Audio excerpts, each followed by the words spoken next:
그리고 14절 말씀 같이 읽으실 텐데요. 시편 118편 4절에서 14절에 있는 말씀입니다.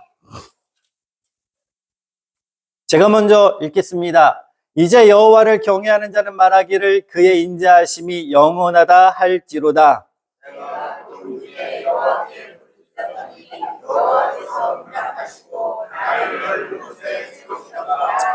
여호와는 내 편이시라 내가 두려워하지 아니하리니 사람이 내게 어찌할까?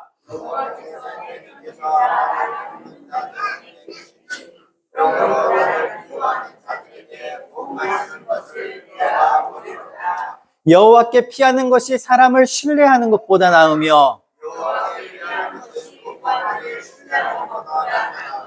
문 나라가 나를 에워쌌으니 내가 여호와의 이름으로 그들을 끊으리로다.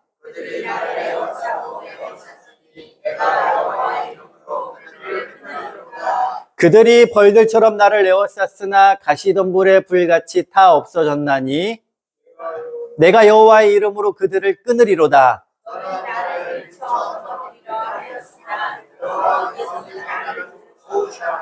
여호와는 나의 능력과 찬송이시요 또 나의 구원이 되셨도다. 아멘. 아멘. 여호와, 우리 이 시간 함께 나누시면서 말씀 나누고 싶은데요. 죄송해요. 위에 게 요한복음으로 기입됐는데 놓다가 잘못 기입된 것 같아요. 시편 말씀인데, 여러분, 한 배가 이렇게 바다를 항해하다가 한 무인도 섬에 정박하게 되었어요. 배는 난파됐고 사람들만 내린 거예요. 다행히 배에 있던 곡식들과 함께 이렇게 무인도에 들어가게 됐기에 사람들은 그래, 구조될 때까지 여기에서 한번 버텨보자 라고 하면서 때마침 농사를 지어야 할 시기도 다가와서 주변에 어디에 농사를 지을까 사람들이 흩어져 섬을 탐색하기 시작했습니다.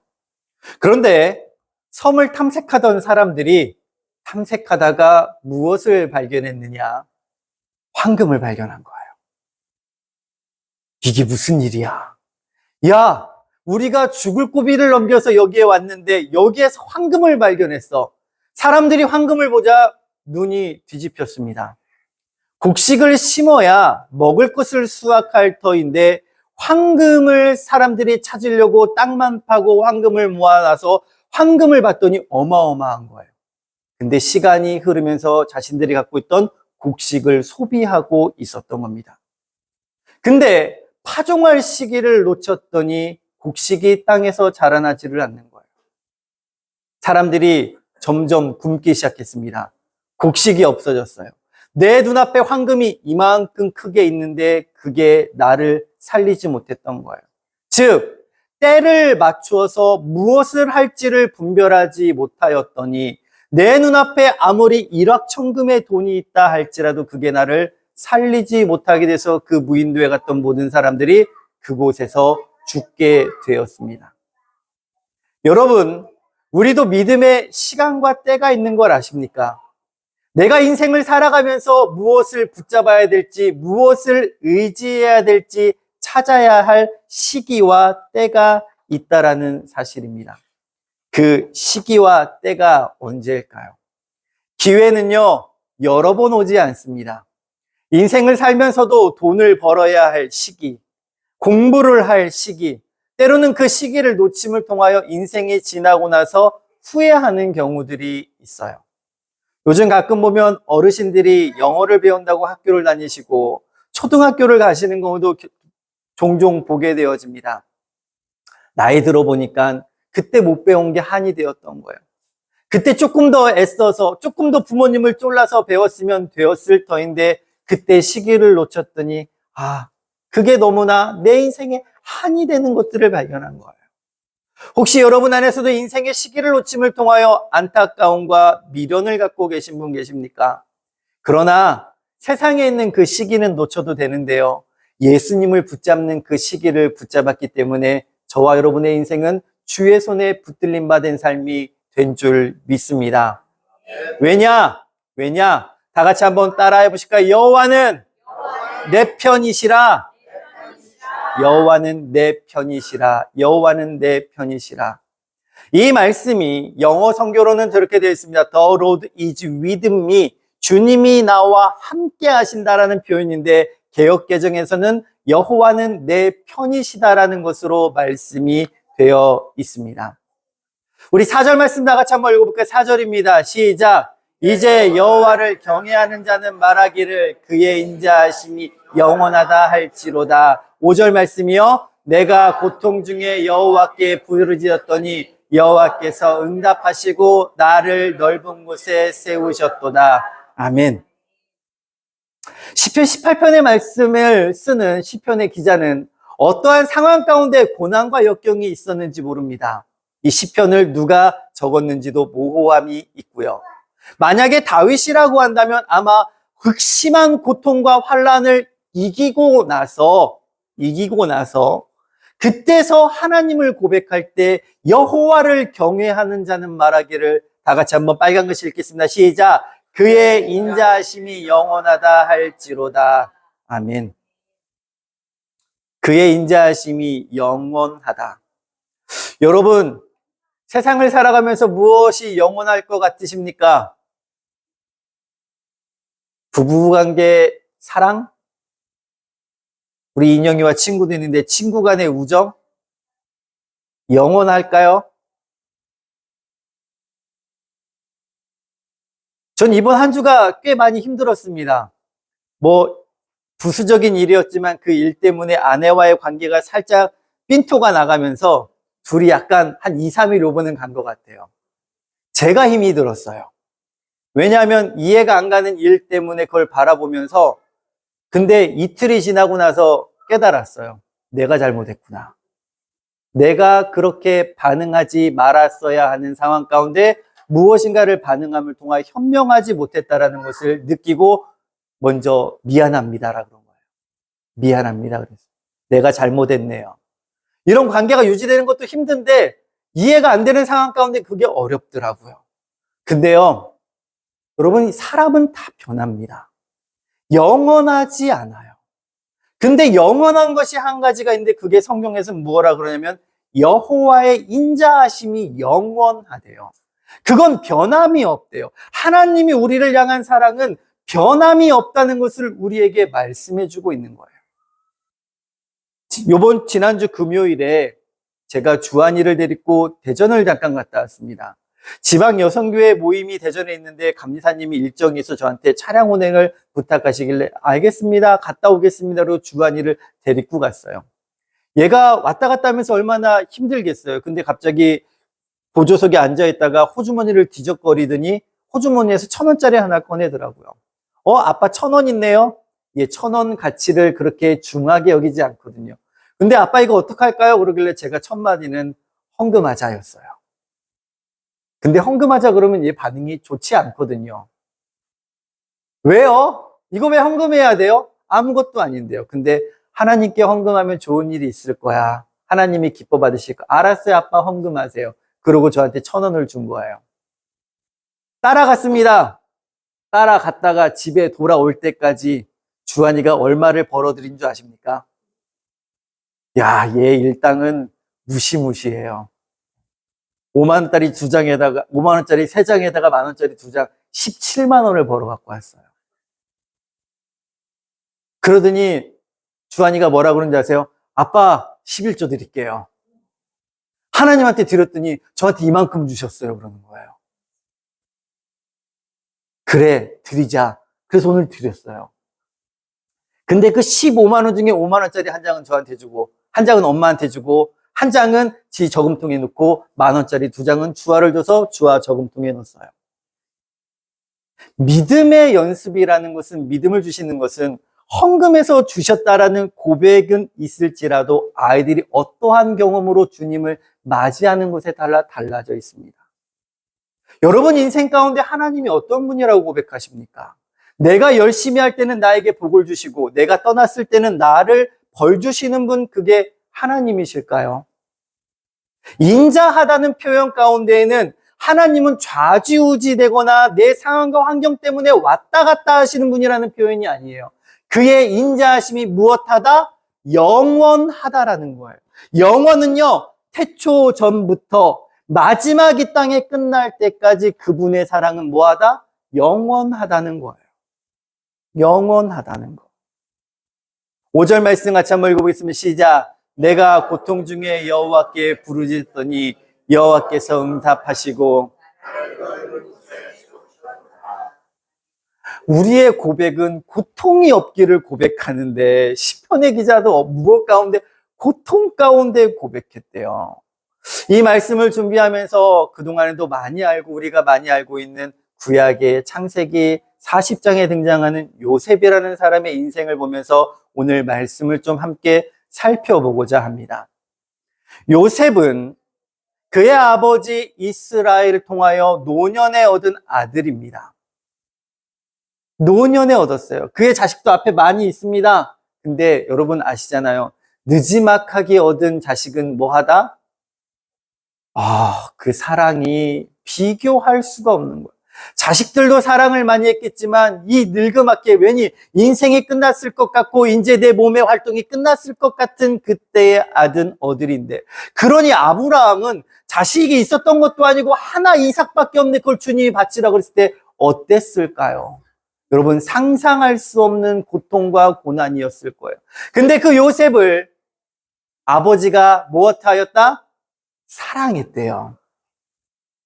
여러분 사랑 받으셔야 해요. 사랑 받아보셔야 해요. 아버지의 사랑, 그 아버지가 요셉을 사랑하면서 그 아들에게 무엇을 전수해 줬을까요? 성경에서는 등장하지 않습니다. 그러나 그의 인생을 살펴보면은 요셉이 아버지를 통하여 무엇을 받았는지 우리가 엿볼 수 있게 되어져요. 왜냐하면 한 13살, 4살 요쯤에 요셉이 아버지를 떠나서 일생 나중에 17년 정도 지났을 그쯤에 아버지를 다시 만나는데 그 인생의 과정 가운데 요셉에게 무슨 일이 있었을까? 아버지가 그를 얼마나 사랑했으면 그를 위하여 무슨 옷을 지어 입혔다? 채색 옷을 입혔대요. 당시 고대, 지금으로부터 2000년 전, 2500년 전, 여러분 생각해 보세요. 채색 옷에, 이 흰 옷에 염색체를 입힌다는 것은 부자들만 할 수 있는 일이에요. 특히나 채색의 옷을 입히려면은 진주에 있는 그것을 염색체를 갈아가지고 엄청난 조개 껍질이 들어가서 그 염색체를 만드는데 그 옷을 자신에게 아들에게 입혔다는 것은 요셉도 부가 있었을 터이고 그 좋은 옷을 누구에게만? 아들에게만 입혔다는 것은 유독 더 사랑하고 구별되었다는 거예요. 여러분, 어린아이한테 좋은 옷 입히는 거 쉬울까요? 어려울까요? 어렵습니다. 그것도 비싼 옷을요. 금방 크는데요. 나가서 더럽히면 어떡해요? 찢으면 어떡해요? 그런데 그거 다 괜찮다는 거예요. 왜요? 그만큼 뭐 하니까? 사랑하니까. 요셉은 사랑을 잘하고 컸어요. 근데 그는 꿈을 꾸는 자라고 성경에서 이야기해요. 꿈을 꾸는데 어떠한 꿈을 꾸느냐? 신기한 꿈을 꿔요. 형들과 볏집들이 자신에게 절하는데 그 이야기를 형과 아버지한테 이야기했더니 아버지도 노하셨어요. 야, 그럼 우리가 다 너한테 절하는 거냐? 근데 그 아버지는요, 그것을 혼내기는 했으나 그 이야기를 기억하고 아들을 바라봐 주었다라고 성경에 기록돼요. 그 사랑받는 아들이 나중에 형들이 양을 치러 갔던 그 자리를 찾아갔다가 무슨 일을 당하게 되느냐? 형들도 여러분 형제라고 다 잘 지내는 게 아니에요. 그 아들 유독 요셉만 사랑을 받으니 형들 눈에는 시기와 질투가 가득했던 거예요. 저놈의 새끼. 저것만 일 안 하네. 저것만 사랑받네. 나머지 10명의 형제들이 모여서 수군대기 시작했어요. 그들이 함께 양을 치러 나갔거든요. 그러다가 요셉이 형들이 어디 갔나 찾아 사람들이 물어 양들이 목자를 간 곳을 향해 형들 찾아오는데 형들이 먼저 요셉을 발견하고 무엇 하기를 작정하였다? 요셉을 죽이려고 작정합니다. 누가요? 형제들이요. 하나님의 사랑을 받았고 하나님의 아버지의 사랑을 받았다는 건 어떻게 보면 하나님의 사랑을 받았다는 것과도 마찬가지. 이스라엘은 하나님이 그의 이름을 바꿔주신 자였거든요. 그러니 살아가는 자에게 더 무엇을 이야기해 줬을까? 하나님에 대한 이야기를 해줬을 거라고요. 그래서 성경에서는 그를 꿈꾸는 자라고 이야기하는 거예요.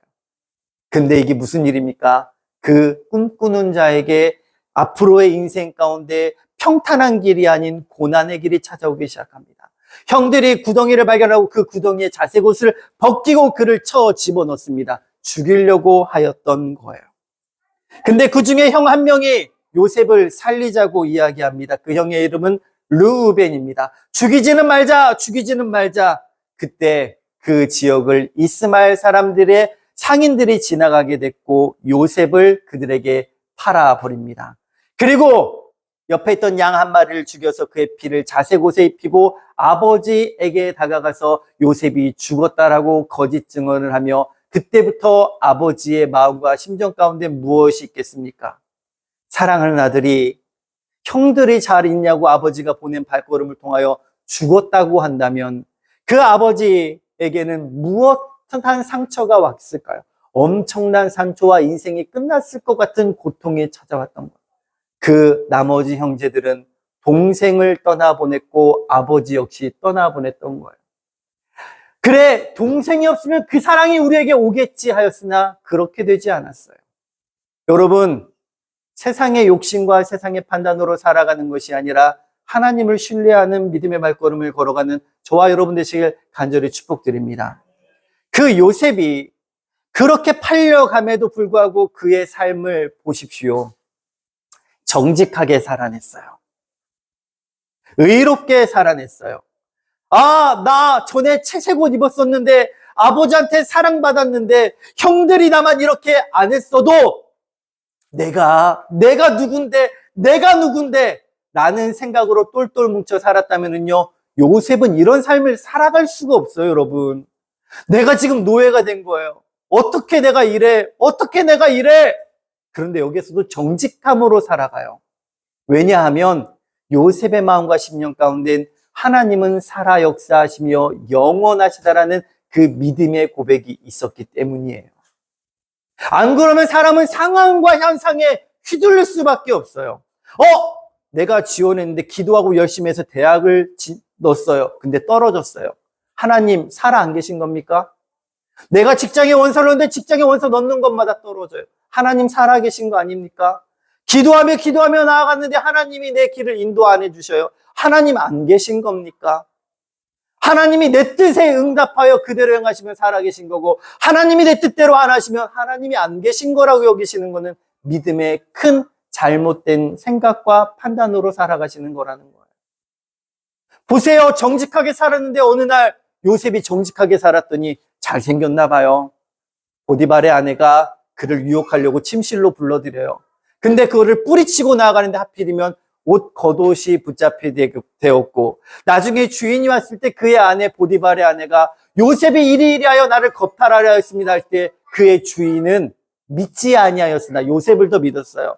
그러나 보여진 현상이 있음을 통하여 사람들에게 처벌하는 것을 보이기 위해 그를 왕의 감옥에 가두어 버리게 되어집니다. 근데 그 감옥에 갔으면 또 어떻게 했습니까요? 나 억울해. 나 열심히 살았는데 열심히 살아보려고 했었는데 내 인생이 왜 자꾸 이렇게 꼬이는지 몰라라면서 세상을 원망하고 자신을 원망하고 형제를 원망하고 보디발을 원망하고 하나님을 원망했다면 그의 인생은 여기에서 원망의 인생이 나와야 돼요. 그런데 감옥에 간 그는 또 어떻게 했습니까? 정직하게 행한 거예요. 감옥에는 하나님이 안 계십니까? 가난하면 하나님이 안 계십니까? 내 몸이 아프면 하나님이 안 계십니까? 내가 병들면 하나님이 안 계신 겁니까? 아니요. 나와 상관없이 그분은 영원하고 인자하시다라는 것을, 그 인자하심이 영원하다는 것을 우리에게 말씀해주고 있다는 것을 저와 여러분 말씀을 통해 깨달아야 돼요. 요셉처럼 살기 힘들다고요? 아니요. 살아갈 수 있습니다. 왜요? 다 같이 한번 따라해 보실게요. 주님이 내 편이십니다. 주님이 내 편이시기 때문에 그래요. 그럼 주님이 내 편이신데 왜 감옥에 갇혀요? 갇힐 수도 있다는 거예요. 힘들어질 수도 있다는 거예요. 그 상황 때문에 하나님이 계시지 않는 게 아니라 하나님의 영원하심과 인자하심은 내 인생의 상황과는 무관하게 그분은 인자하시다라는 거예요. 그러나 그 고난과 어려움 중에도 하나님은 무엇을 하고 계시냐? 계획하고 계시는 뜻이 있다라는 것을 저와 여러분이 잊지 마셔야 한다는 거예요. 감옥에 갇힌 그는 정직하게 살았는데 어느 날 왕의 술 맡은 간원이 찾아오게 되고 그들의 여러 환경을 그들에게 해결해 줍니다. 그리고 그들은 감옥에서 나가고, 근데 그때 이집트의 왕이 꿈을 꾸게 되었고 이 꿈에 대해 해석하는 자 그를 찾는데 아무도 나오지 않는 거예요. 왜냐? 왕이 이룰 수 없는 걸 이야기했거든요. 내가 먼저 내 꿈을 너희들에게 말하는 게 아니라 너희들이 먼저 나의 꿈을 맞춰라. 이런 걸 요구하니 그걸 잘못하게 됐을 때 어떻게 된다? 죽이겠다는 거예요. 그러니 누가 입 밖으로 함부로 내겠습니까? 확신이 없으면 낼 수 없는 거예요. 그런데 이때 누가요? 하나님께서 요셉에게 지혜를 주시고 깨닫게 하십니다. 그 꿈을 알게 하시고 그 꿈을 해석하게 하시는 거예요. 그리고 요셉이 왕에게 나아가 그 꿈을 해석함을 통하여 그 왕 애굽의 통치자가 됩니다. 총리가 되어져요. 이때 그 땅에 기근이 찾아오게 됐고 요셉의 형제들 역시 마찬가지로 곡식이 없음을 통하여 애굽에는 곡식이 있다는 소식을 듣고 돈을 가지고 곡식을 사러 왔다가 이 애굽에서 요셉을 만나게 되는데 이번에는 요셉이 먼저 형들을 알아보게 되어집니다. 여러분 17년이 걸렸어요. 아무리 내가 높은 위치에 지금 올라와 있다 하더라도 이것은 하나님의 은혜인데 요셉의 마음과 심령 가운데 그럼 딱 형제들을 만났을 때 무엇이 있어야 될까요? 원수 갚을 때가 됐다. 하나님이 내게 원수 갚을 시간을 허락해 주셨다라고 고백한다면 그의 인생이 여기까지 왔을까요? 아니요, 못 왔을 거라는 거예요. 그의 고백이 나타나게 되는데 그분으로 인하여 곡식을 사러 온 형제들을 만나게 되고 그 형제들에게 한 말이 창세기 45장 3절에 있습니다. 같이 한번 읽어보겠습니다. 시작. 나는 당신의 아우 요셉이니 당신이 애굽에서 판 자라. 당신이 나를 이 사람이 팔았다고 해서 근심하지 마소서, 한탄하지 마소서. 하나님이 생명을 구원하시려고 나를 당신들보다 먼저 보내셨나요? 여러분 생각해 보세요. 시간이 흘렀는데 정직하게 살려고 형들이 나를 죽인 척했고 노예로 팔려왔고 감옥에 갇혔고 그 세월이 얼마입니까? 저와 여러분이 그 상황 가운데 놓인다면 얼마나 왼수 쳐 죽일 놈 내가 만나기만 해봐라 어떻게 해버릴게 이럴 터인데 요셉의 신앙의 고백은 당신의 아우 요셉입니다. 당신들이 애굽에 나를 팔았습니다. 그러나 뭐하지 마소서, 근심하지 마소서. 왜냐? 형들은 요셉인 줄 알아봤을 때 근심이 찾아와. 우리 이제 큰일 났다. 왜요? 본인들보다 높은 위치에 있는 요셉을 보고 우리에게 이제 보복하겠구나라고 여겼던 거예요. 여러분, 세상에서 있는 일들을 향하여 세상에 보복하는 자 되지 마십시오. 하나님의 은혜로 하나님의 뜻으로 그래 이때를 위해 나를 하나님께서 이렇게 단련시키셨지 이때를 위해 나를 이렇게 준비하신 것이지 요셉은 자신의 인생을 애굽의 총리가 되게 하신 그것이 이 땅에 있는 많은 사람들이 기근으로 죽어가는 것을 예비하시기 위한 하나님의 섭리의 발걸음이었다고 고백하는 거예요. 만약에 그가 어린아이로 돌아가서 아버지 품에 계속 커 나오고 자색옷을 입고 살아서 성장하였다라면 그가 애굽의 총리가 될 수 있었을까요? 수많은 사람들을 기근에서 구할 수 있는 높은 위치에 올라가 그러한 지혜를 가질 수 있었을까요? 없다라는 사실입니다. 그러면 우리가 이 말씀 가운데 깨달을 수 있는 것이 무엇입니까? 그렇구나. 하나님이 함께 하시는구나. 그때 야곱이 다시금 애굽에 요셉을 만났다는 이야기를 듣고 자녀들이 와서 아버지를 모셔오라 그러니 안 믿어요.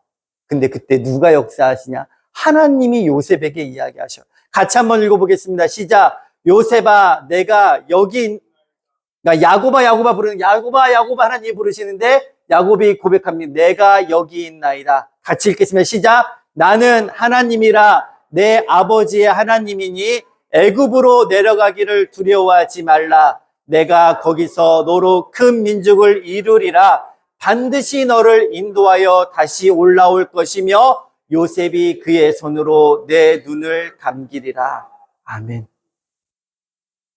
그 10년 가운데 아들 요셉을 잃었다는 그것이 아직까지도 마음에 있고, 형들이 우리 애굽에서 요셉 봤어요 아버지, 그곳에서 요셉이 아버지를 기다려, 안 믿는 거예요. 근데 르우벤까지 놓고 왔거든요. 동생까지 데려오라 그러는 그 황당한 요구까지, 내가 또 자식을 잃어야 되겠느냐? 나 안 간다. 근데 하나님이 응답하시는 거예요. 가라. 그곳에 요셉이 있다. 내가 너로 큰 민족으로 이룰게. 근데 거기에서 또 뭐 한다고요? 요셉의 손에 죽겠다는 거예요. 요셉이 너의 눈을 감게 하리라. 여러분, 하나님의 사람은 하나님의 음성 따라 움직이는 자 되어야 됩니다. 세상의 생각과 방식과 마음으로 움직이는 것이 아니라는 거예요.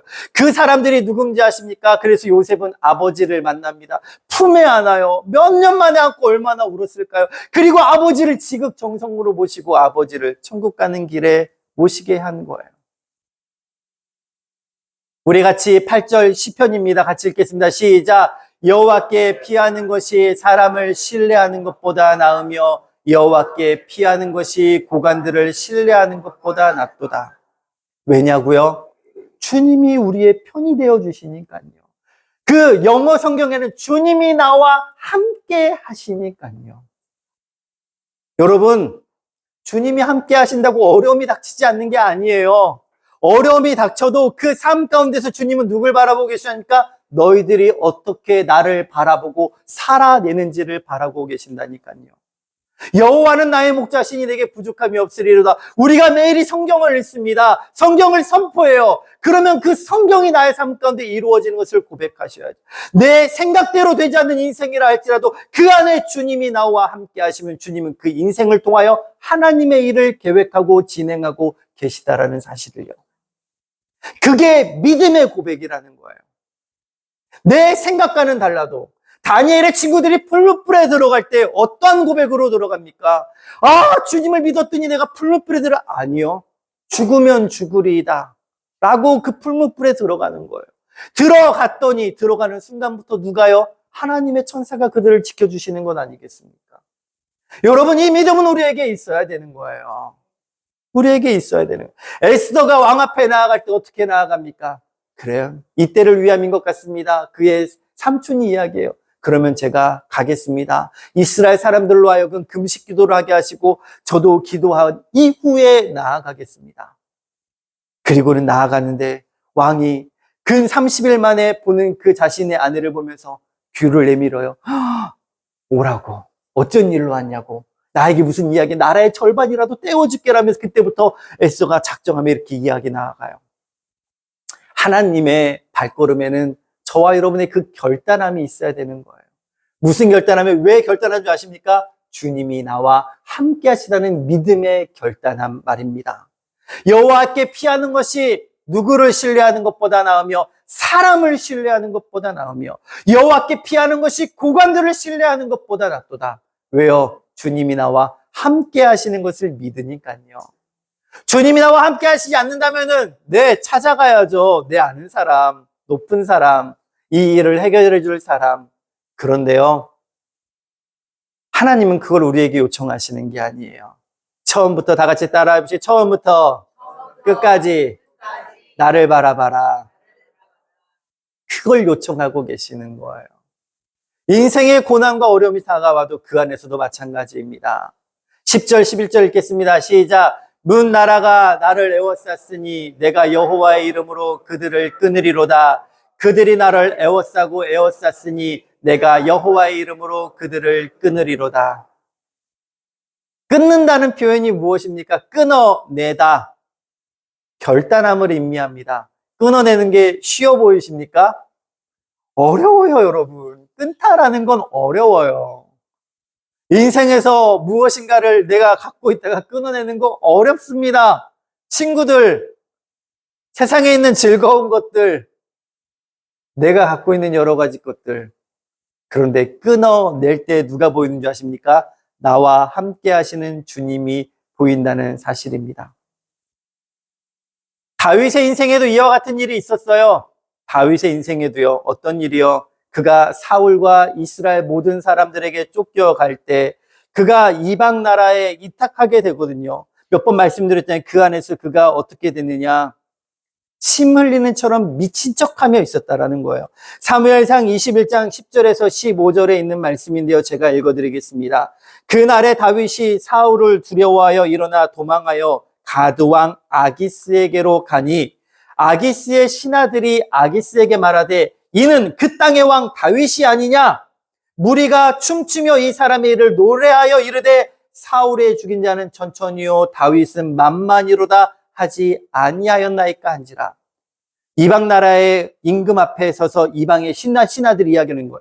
사울은 천천, 다윗은 만만.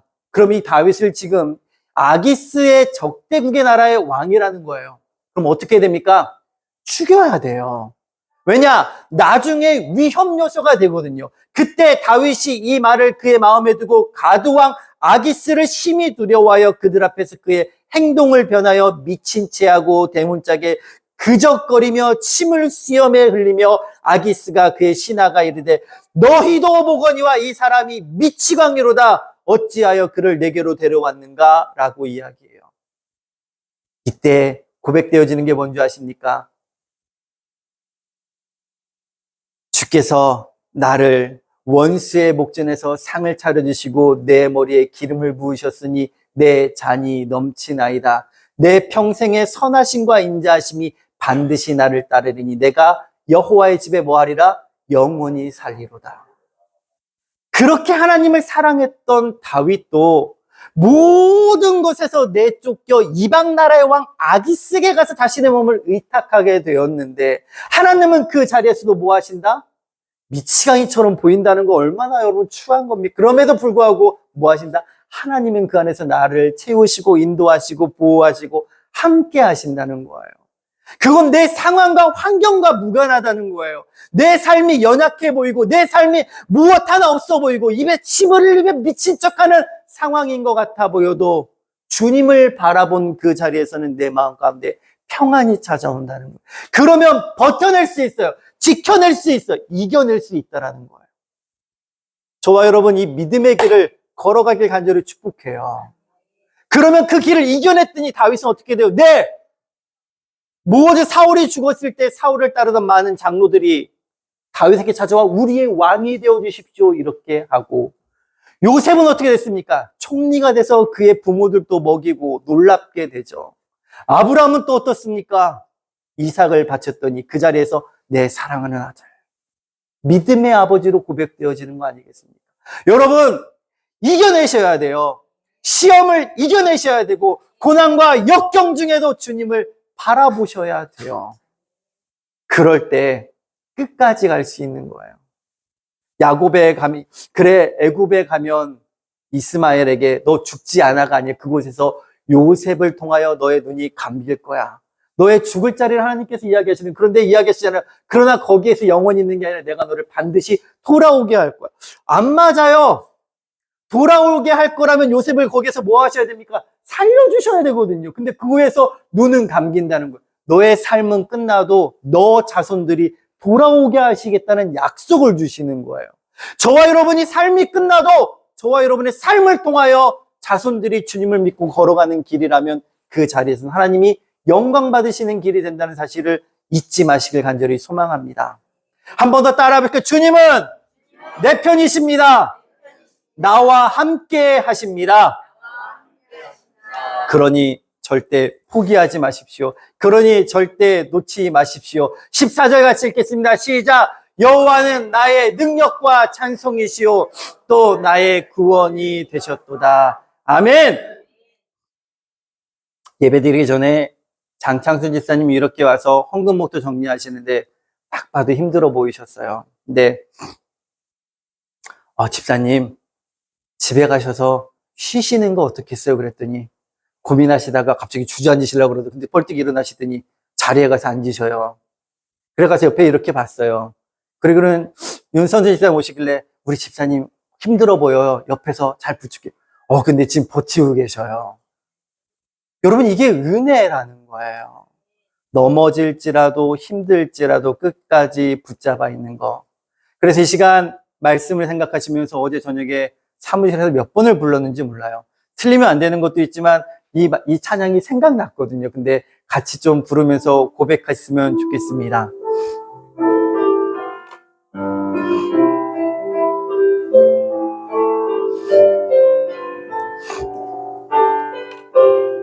세상 일에 실패했어도 너는 절망하지 말아라. 내가 너를 도우리라.